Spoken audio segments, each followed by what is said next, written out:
I'm just going to make sure that it's actually connecting this time.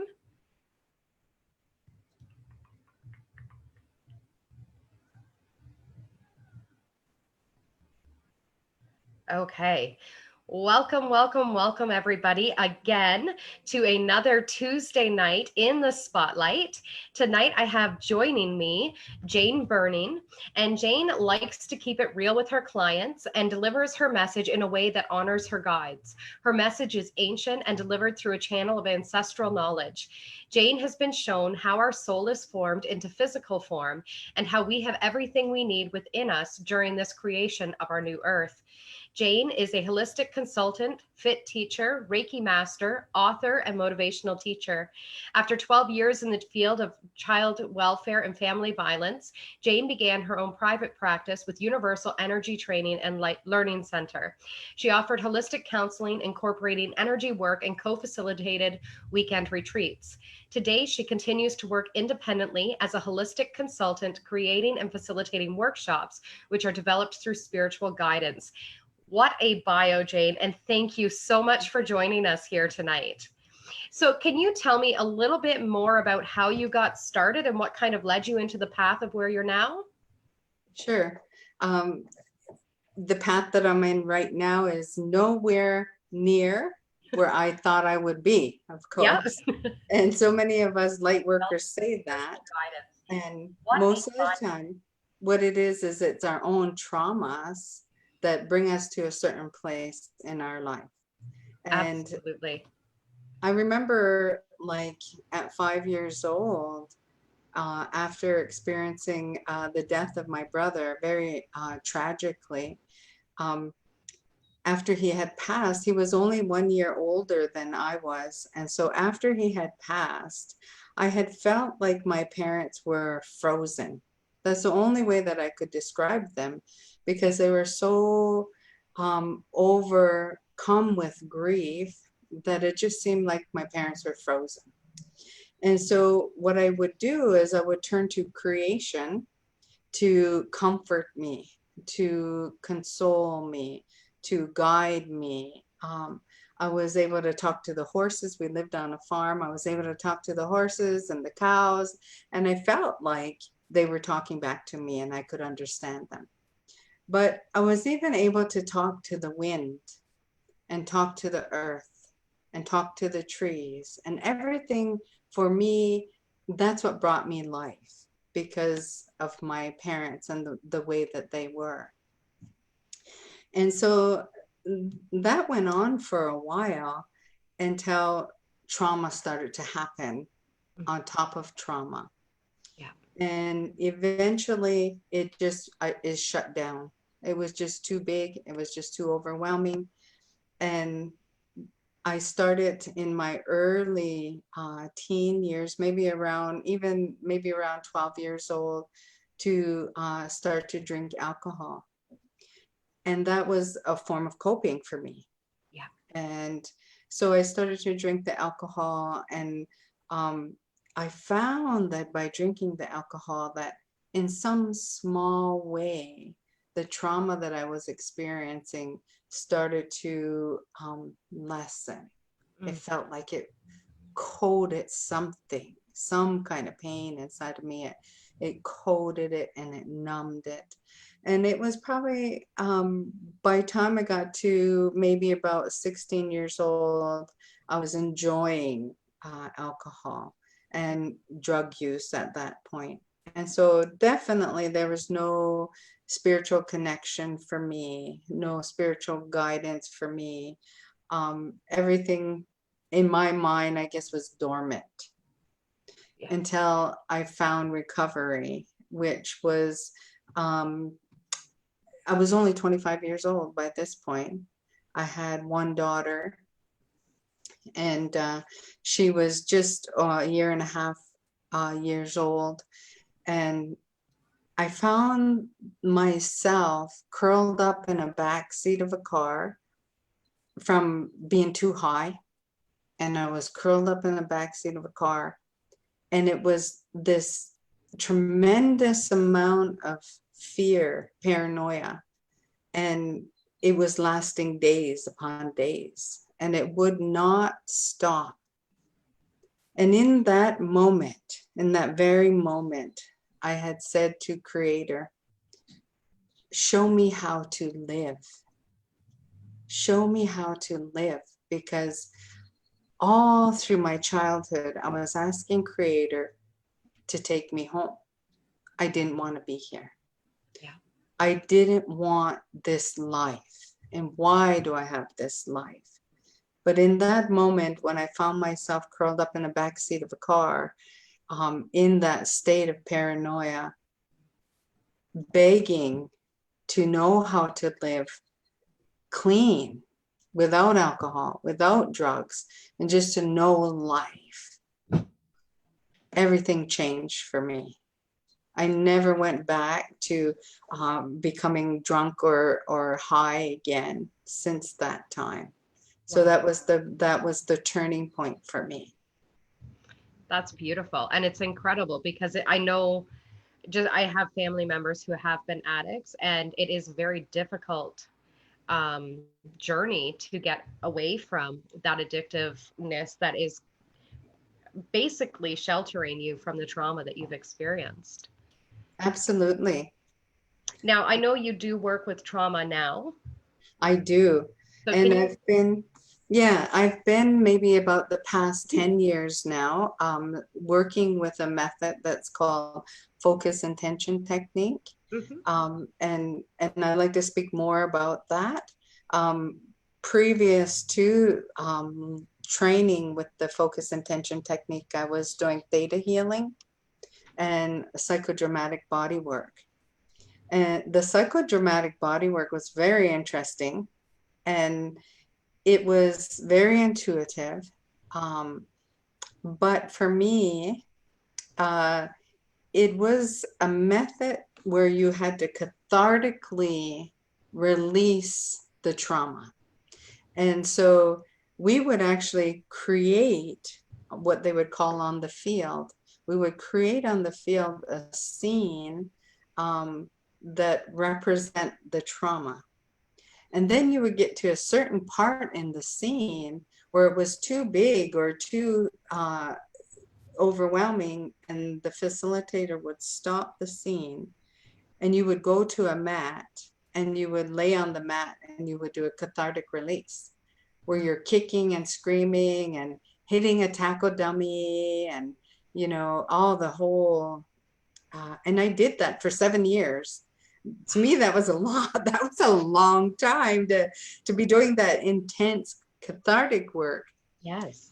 But eventually, I thought enough is enough.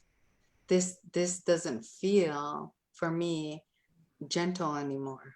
Mm. This doesn't feel to me like like I need to do this anymore. And so then I studied Reiki.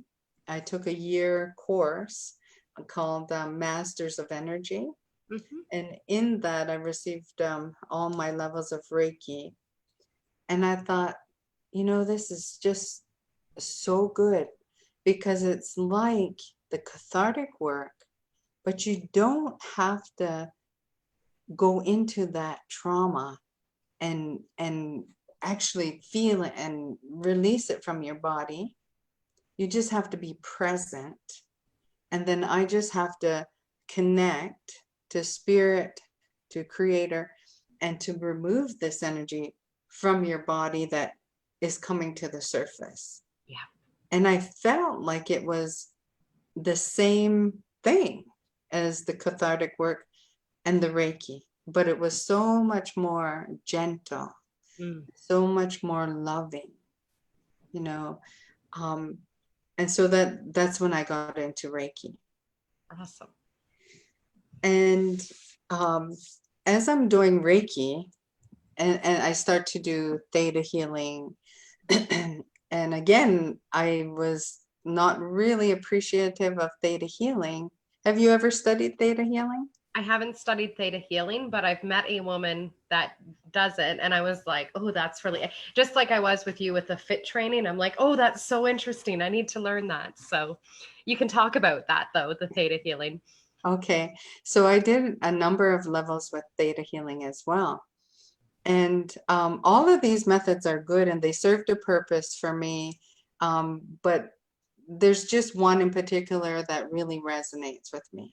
Mm-hmm. So theta, when I hold a space with a person and I find out what it is that where their blocks are, then I ask, what is it that you are needing?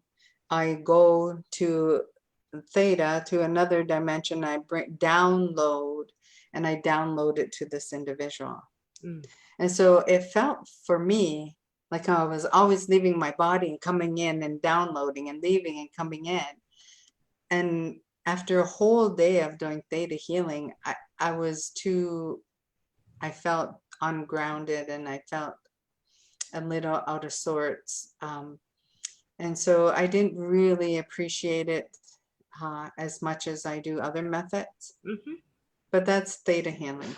Now, as I'm studying these energy modalities, my sister and I, who is also a Reiki master, we were asked to do some distant healing, and we were sitting around a fire. It was a summer day, and we had built a fire and we did prayers, and we began our distance healing. And the spirit said, you're going to be doing cellular healing. And I thought, oh, well, that's pretty interesting. I Yeah. have no idea what that is or how that's going to happen, or I know nothing, you know. And that's the best thing, is when you know nothing, right? Yes. Yeah. So they said, you're going to do this cellular healing. And I said, cool. And they said, you're going to be able to take people back to their original programming when they arrived here before all the trauma. Mm. And I thought, wow, that's cool, because I know in doing so, I have to go through the process. I have to go through the healing. Any kind of healing that I do, I'm the main one. Yeah. You know, I have to do my work, because if I don't do my work, then I'm no good to anybody, Yeah. you know, no good to anybody else. So I thought, wow, that's cool. I would like to feel that. I would like to feel what it feels like without carrying the trauma inside of me. So I had still been doing the theta healing. And then my instructor, her name is Loretta Mole, who is the founder of Focus Intention Technique. She has YouTube station. You can look at her process on YouTube as well. But she had shown us, after we had completed our theta, she had let us know that this is going to be my last theta healing. She said, it doesn't resonate with me anymore. Mm. And we were all shocked, because we just spent 15 days with her, you know, doing theta healing. And now she's telling us it doesn't resonate with her. Yeah. And she says, well, I have my own practice now. And she said, it's called Focus Intention Technique. And we were all excited for her. And we asked if she would demonstrate it for us. So she sits and she holds a space with this person. And as she's beginning to work on this individual, I begin to see in the body what's happening. Mm. I see how the cells in the body are beginning to illuminate. I see how some of the cells are hanging on to the story. They Mm. don't want to let it go. Yeah. So they're hanging on to the toxins. They're hanging on to the story in the body. But as she continues to work with this person and holds that space with them, the cells in the body begin to illuminate more and more until that person becomes the light body. Mm. And as the light begins to come into the cells in the body, what I see now is so beautiful. I see a rainbow bridge between the heart and the heart center. And Spirit says the heart is the vibration of earth. It's a low vibration. And the heart center is the vibration of heaven. It's a high vibration, the vibration of source. And they say the heart is meant to be a filter. As you experience life and darkness and hurt and pain, it's meant to come in and filter out the pain so that it doesn't keep the toxins in the cells. But if you have no one to mentor you, or you have no one to comfort you or to reassure you and nurture you, all those things that a lot of times is missing in our traumatic childhoods, then the filter eventually gets clogged. Yeah. And so life continues to happen and the energy still comes in, but now the filter's clogged. And so it brings all this toxic waste into the body and settles into the cells in your body and begins to distort the original programming that you came here with. Wow. So Spirit says, if you have a clogged filter, can you cross the rainbow bridge? And I thought, well, if my filter's clogged and I have all these toxins in my body, I can't even see the rainbow bridge. Yeah. So there's no way that I'm going to be crossing any rainbow bridge, right? Yeah. And so as I watch her hold this space with this lady, and I start to see things moving in the body, and I start to see the cells illuminating, I see the rainbow bridge. And they said, there now. Now she can cross that rainbow bridge. And when you cross that rainbow bridge and you come into the heart center, that's the most sacred place, is in the heart center.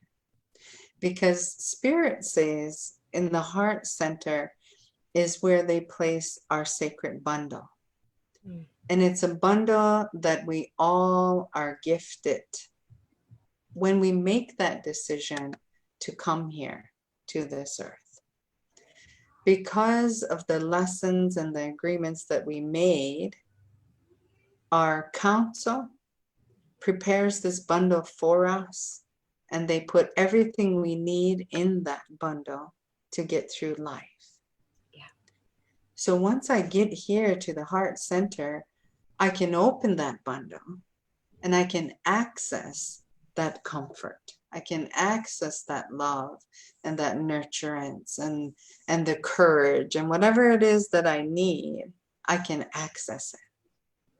But if I'm here in my heart where the pain is, where the trauma is, where the wounds are, and I'm full of doubt and fear, I cannot awaken. I cannot awaken that bundle. Yeah. Yeah. Wow. That got me right in the heart center. You speak so eloquently about it. And what a beautiful message for all of us to be able to receive tonight. Good. Wow. Now, and so when I watched that healing happen, because this was like a few weeks earlier when they said you're going to be doing cellular healing. But when I watched that session happen, I knew, I said, this is what Spirit was talking about.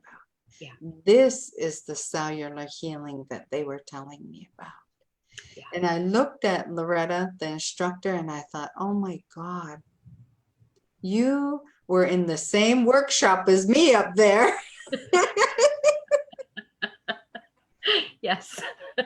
I felt so connected to her, and I felt so grateful for what she was presenting, because everything that I've learned from Spirit about the soul and how we come into form goes hand in hand with what she was teaching. She taught the method of how to clear, And I already knew what needed to be done, Mm. but I didn't know how it was going to happen. Yeah. So, and I know you talked about this in your bio about knowing how the soul is formed. So, can you share that with us, or is that something that is just taught in your classes? It is taught in my classes, and I'm developing right now a manual for um, frontline workers, because I want to be able to train frontline workers on the delivery of the soul's journey Mm. so that they can share it with their staff, and the staff can then share it with their clientele. Beautiful. Yeah, yeah. So, but what I can tell you about the soul's journey is how um, it came to me. Sure. And it took a number of years. It took like about 9 years for these little pieces of information to come to me. And then I was going to be turning 49, and Spirit said to me, this is going to be your most sacred doorway, Mm. because it's the seventh doorway. Yeah. And I thought, wow, all right, something big is happening. And so they said, you must go fast, because in our teachings, in our culture, fasting is a part of our cleansing. Yeah. And so we would fast like 4 days at a time, sometimes only 3 days. And so that's no water, no food, and you're in the bush with a fire and a tent, and you're there for the whole 4 days. Yeah. And so it's a really sacred time. It's a time where I shut right down and Mm. I just receive. And so when Spirit told me, this will be your most sacred doorway, I thought, I had no idea what was going to happen. But they did tell me, when you get there, you're going to dig your own grave.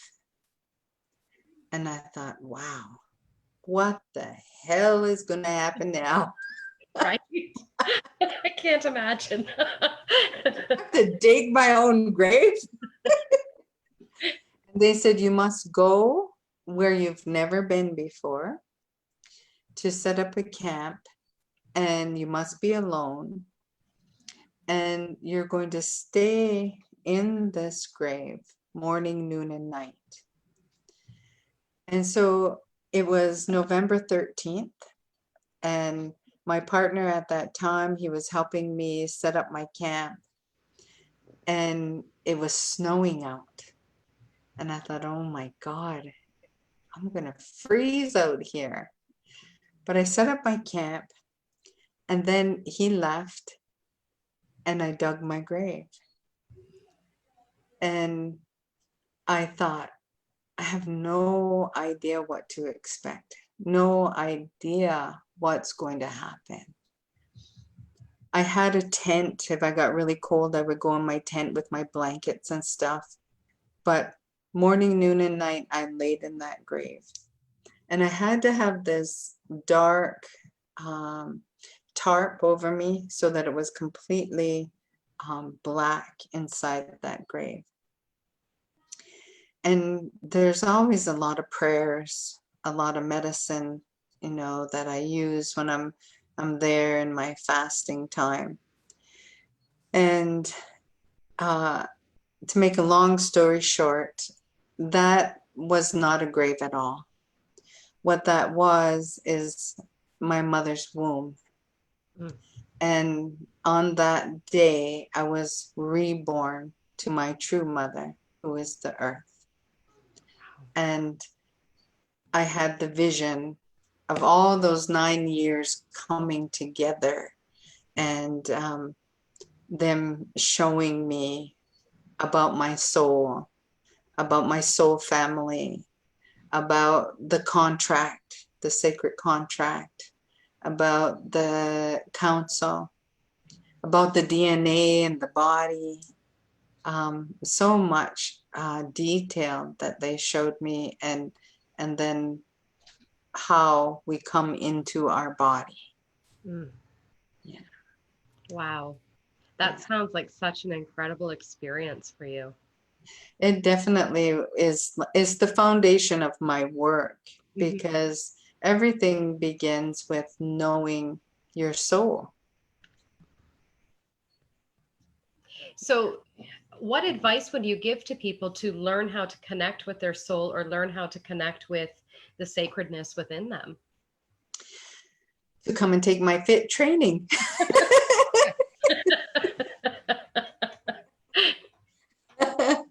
Because in the fit training, what happens is we look at what are the limiting beliefs that you have connected to that old story from your childhood. Yeah. And so we go back to the origins of where those limiting beliefs were created. Okay. Right back to the earliest memory. And then when we source the origin, we ask that younger part of self, what do you think about yourself at 2 years old? If that's where the memory is. What do you think about others in that memory? And what do you think about the world at 2 years old? Because we make decisions about ourselves, others, and the world in that trauma. Yeah. And then because we're in the fight, flight, or freeze at that time because of the trauma, those decisions get locked in the lower brain. Yeah. Like the studies about trauma and how it gets trapped, in the amygdala and the dinosaur brain. Yeah. And then we're like 50 years old and we get triggered and we react because we're still responding from the time of that original trauma. Yeah. So when we do the fit, once we source those decisions, what we do then is we go into the sacred bundle that your counsel made for you. And we go into the sacred bundle in the heart center, and we open the bundle and we ask, what does that 2-year-old need that she didn't receive? Yeah. And then, because we human beings make it real difficult, and we look outside of people, we look outside of ourselves and think, my mother should have been able to give me that. My father should have been able to give me that. My husband should have been able to give me that because he loves me and he should be able to give me that. So we're all, and my boss and my friend, and we're always looking outside of ourselves for the things that we need. And it's not until we realize how sacred that we are and what we have inside that we begin to, okay, I can give that to me. I can awaken that love that I need. I can awaken that courage that I never had because it's always been here. I just was never able to awaken it because it wasn't safe. And safety is one of the most predominant needs that we have, and that is unmet in childhood. And so we're constantly awakening, what it is that we need. And once we awaken everything in our body that we need, it creates that shift in your energy to be able to release what's been stored in your lower brain. Yeah. And what else I've seen by that process is there's another rainbow bridge. And it's in the lower brain to the upper brain. There's another rainbow bridge. Yeah. And it's called the corpus callosum, I think it is, here in your brain. And when people are illuminated and they have awakened everything that they need, I see that rainbow bridge begin to form in the brain. And Beautiful. when that happens, the those limiting beliefs that we made about self, others, and the world no longer will have that same vibration in our body. And so when we get triggered, it won't feel the same Yeah, because it does no longer resonates in our body. Some of the core issues you have to unlayer it. And we might go back to the same thing over and over, but that's okay, because every time you do it, there is a reason why. There's yeah, a deeper part to that unlayering. absolutely. My soul is so aligned with yours right now. It's like, I can feel that. yes. Like, yes, these are all of the words I speak. I absolutely love it. So when you're doing the fit, is that done on an individual basis or is it done on a group basis? How does that work for the individual? Well, it can be done in a group. I've done it both ways. If I'm running a group, I can do it in a group because I can pick up energy from other people. Yep. But that tends to happen more with an advanced group because they need to know how to do the fit. And I'm just guiding them through the steps. There's Mm. 11 steps to doing it. Okay. And so I'm guiding them through it. I've done it also as a meditation, and I will awaken the gifts that are in the bundle Hmm. for them. But it's better when that individual can get in touch with what they need, Yeah. and they themselves awaken what it is that they thought was missing, Yeah. but in reality it's been here just waiting to be awakened. I love that. It's such a sense of empowerment. It's one thing to Yeah. teach someone how to, or show them how to kind of do it, or give them the answers to it. And it's a totally different thing to be able to show someone how they can access that sense of healing for themselves. I do have Angela Boyer here from the Indigenous Network, and she is wanting your contact information. If I can share that with her when we're done here on the call. She works at the Indigenous Network down in Mississauga, and she would love Okay, to have you come in and speak to their clientele. So I sure. will put the two of you in contact with each other if that will work. That's Um, great. so when you're working with clients, like it sounds like you're really able to transform people from a place of trauma or trigger into this transformation. So what kind of clients do you find are most what is the proper word here, attracted to come to you? So is there like common themes that you find with your clients that you're able to help them with? Is it just kind of all over the place, or what kind of I clients are have, you best to see? okay, so it depends on it. I have a private practice. Hmm. So in my private practice, people are definitely looking to resolve trauma or to heal the grief that they're carrying. And so they're focused on, they know what they want most of the time. Um, if I practice out of a clinic, I practice out of the traditional wellness program in Guelph at the health center. Hmm. And they set me up with clients that come in, and I used to work in Hamilton and Brantford as well, but I no longer work there. But this is why I like fit, is because I would never know who was coming in to see me, and I wouldn't have a whole case history. Yeah. Like being a social worker, you had to have all this paperwork and have all the history and have a plan and everything like that. And in that experience in the clinic, I just sit with them. I hold the space with them. Yeah. And so as I hold that space with them, we begin to talk and dialogue and connect our energy.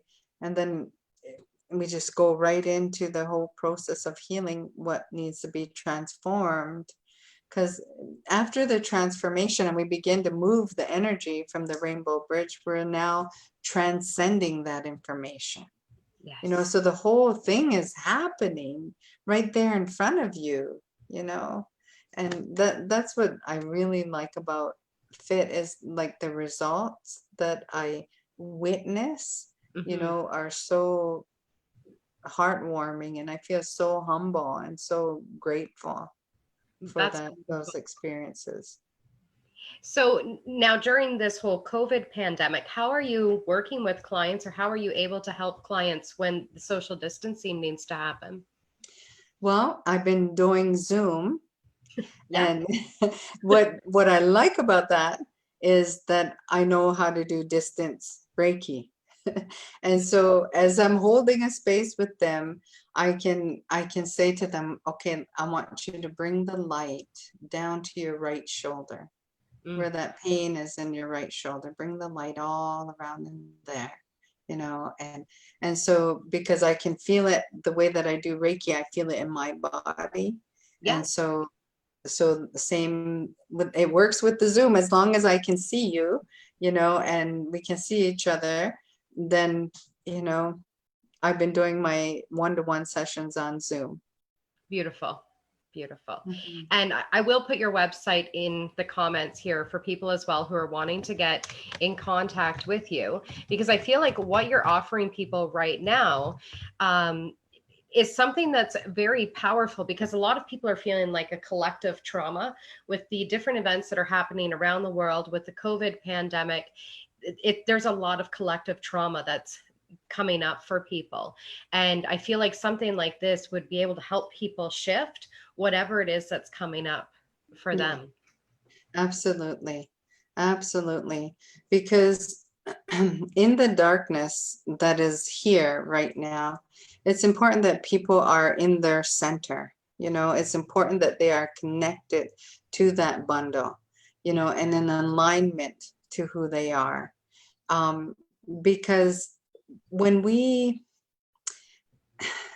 and I say this too because I think about my own community and how um, we have land rights, and there's, protest and things. And I think, imagine what it would be like if we could protest with love rather than protesting with anger and bitterness and hate and revenge, but protest from the place of love, where Mm. we see the bigger picture, where we know what this darkness is supposed to be doing for us, because it does serve a purpose. And it is meant to awaken the light that is in us. But if we aren't present and grounded in our bodies, then we don't even know that we're overcoming that. We're pulled into that darkness, that we are in that line fighting, and protesting, or in whatever way, destruction that's happening right now, you know, because they're not in their center. They're not consciously connected, Yeah, because there is a bigger picture. absolutely. We have Amy here saying two of her favorite women are on the call right now. So that's awesome. Hi, Amy. And Colleen is chiming in and saying, this is exactly it. We need to walk into the protests with good intentions and intentions of love and empowerment. Yes. Yeah, I agree. And thanks to Amy, we met. Yes. Beautiful. Thank you, Amy. So I'm really enjoying the knowledge and the wisdom that you bring forward, and you do it in such a loving and gentle way. Like you're just so calm. It's almost meditative just listening to you. That is something that I've wanted to know. What could I do um, to be able to, give back to my community? And so I started a 21-day meditation on my Facebook page.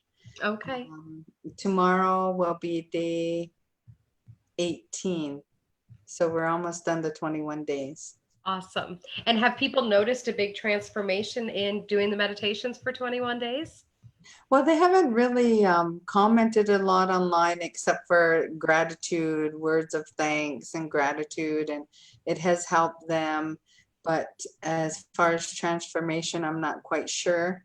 Okay. But a lot of good feedback, though. Yeah. Awesome. Awesome. I feel for myself, meditation is transformation. Like it just kind of comes hand in hand. And when you commit to something for 21 days, you're either breaking a habit or creating a new habit, whatever way you want to look at it. Right. So I think that's beautiful. What is your Facebook page name? Because I don't actually think I have that. Is it facebook.com/Jane Burning? It's Jane Burning Holistic Consulting Services. Okay. Awesome. I'm going to just get that in the comments as well so everybody can go and take a look and give some likes and all of that sort of good thing. So when you're doing the work that you're doing, what would you say is your inspiration? What is the thing that just keeps you going in the line of work that you're doing? I would say that my biggest teachers have been my children, because they mirror for me. They mirror things that I don't want to look at. They mirror things that are difficult. And I remember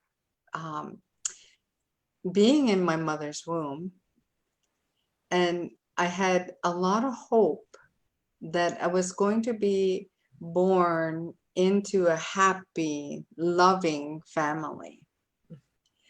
And when I arrived here, and my family wasn't so happy and loving, I thought, what the hell? And it was difficult and painful, but I always had that hope that I carried. And so I knew that when I would have my own family, my own children, that I would use that hope to try and have that happy, healthy family that I came here to have. And even though it's difficult and sometimes it's painful, I grow in every one of those arguments.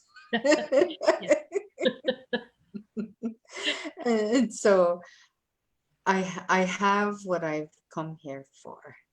I'm very grateful. Yeah. Beautiful. I would have to agree with children being the mirrors for everything that we have yet to heal. And they just kind of walk around with this mirror and kind of shove it in your face and go, okay, now you got to deal with it. And it's beautiful, it's painful, and it's a struggle, but it really is the easiest way to step into the stuff that needs to still be healed within yourself.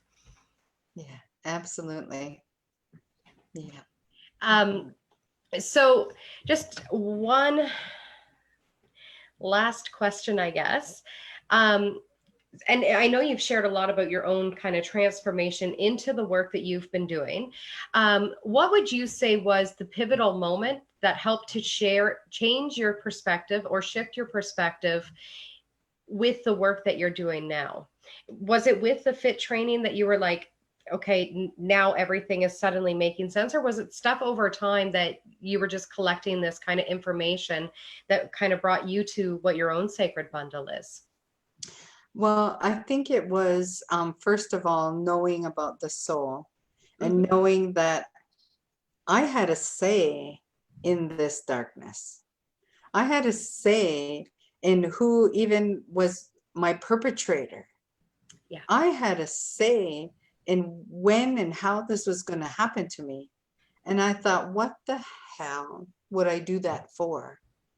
But when I totally understood why I would do that and what I would receive by healing that, more importantly, it made everything less painful. It made everything of a whole different vibration. because I seen the bigger picture. I felt the love and the gratitude and all the courage and everything that I had awakened as a result of that trauma, as a result of that darkness. And that was the pivotal time for me, is to be able to realize that I had a say in this. And Creator said, it's not about the darkness. It's about the awakening. Beautiful. Absolutely beautiful. Now, do you have any final words of wisdom that you would like to share with those that are on the live right now? I would just like to say that for everybody, it doesn't matter what race you are, what sex you are, what religion you are. When you begin to heal, what matters is that you work with your soul, that your soul doesn't know those limitations. It doesn't know racism. It doesn't know sexism, all those things that we human beings put into place. Your soul doesn't know that. And so when you are present enough in your body and you allow yourself to connect to your soul, you will awaken that bundle that everybody has, all of us have. It doesn't matter where you come from. You have your own sacred bundle. Thank you so much for that. You're welcome. You're welcome. Yeah. Yeah. I have so much gratitude for you right now and everything that you've shared with us tonight. I'm just going to throw it over to those that are on the live to see if anybody has any questions for you. I know Angela I will be sending her your contact information so she can get in touch with you. And anybody who is wanting to reach out to Jane for a fit training session, for Reiki, what else is in your bundle? I should ask that because I know there's a lot of different things that you actually offer people. Yeah, well, I do certification in Reiki. I do the certification on the basic level with focused intention technique.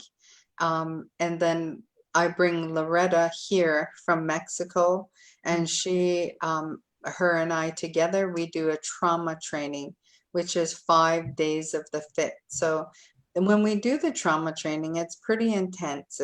It's like going to treatment, really. Inpatient treatment, because it's 5 days of clearing. And I just love it because I see the transformation happen with people, and 2 days is the basic, and you will learn the 11 steps and you will do the processing. And it's good if you're going to apply it and continue with it. But most of the time, what I find is people will only learn it and then forget about it. And so that's why we developed the 5 days, is so people can really learn it, know it, and apply it. And after each one of our training, whether it's the basic or the trauma, we have 28 days of follow-up on an online program. Beautiful, beautiful. And I believe you were saying before that one will be happening. There's going to be the basic training coming up in.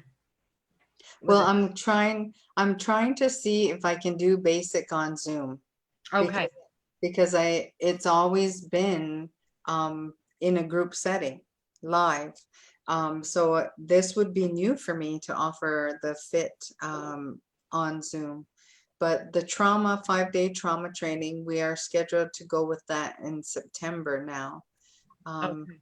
So we'll see how things pan out. Yes, everything's kind of up in the air right now. Yeah. So if anyone is wanting to get into contact with Jane, you can go to her website at www.janeburning.com.